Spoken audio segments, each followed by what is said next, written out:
কেন্দ্রীয় প্রসাধন প্রকল্পের অর্থানুকূল্যে নবরূপে সেজে উঠছে মন্দিরনগরী উদয়পুরের মাতা ত্রিপুরেশ্বরী মায়ের মন্দির চত্বর।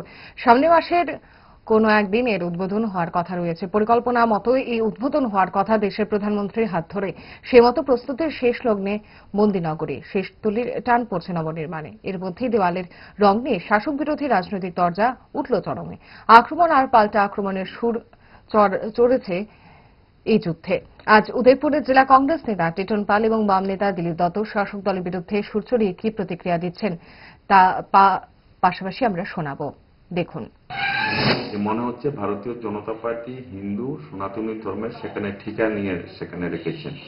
আমি অনুরোধ করব এই সমস্ত বক্তব্য থেকে আপনারা সেখানে বিরত থাকুন।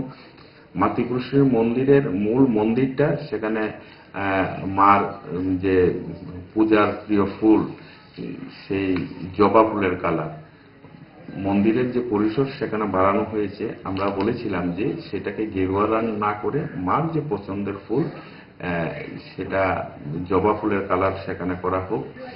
সম্পূর্ণ রাজনৈতিক উদ্দেশ্য প্রণোদিতভাবে যেহেতু বিজেপির গেরুয়া রং পছন্দ, সেই গেরুয়া রং দিয়ে সেখানে পরিসরের মধ্যে সেখানে সাজিয়ে তুলছেন।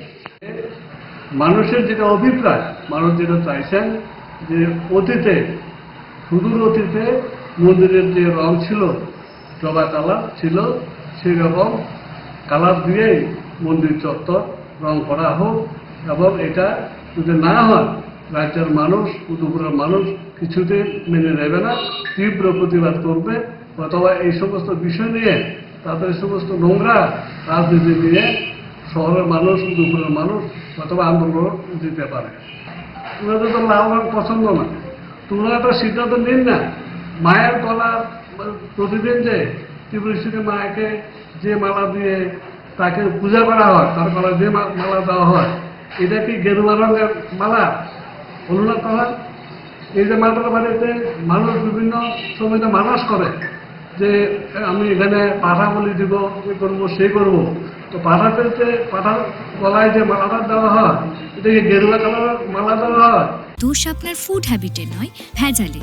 সেই মায়ের আমল থেকেই তারা 5 দশক ধরে গ্যাস, অম্বল ও পেটের সমস্যার একমাত্র সমাধান গ্যাস নল।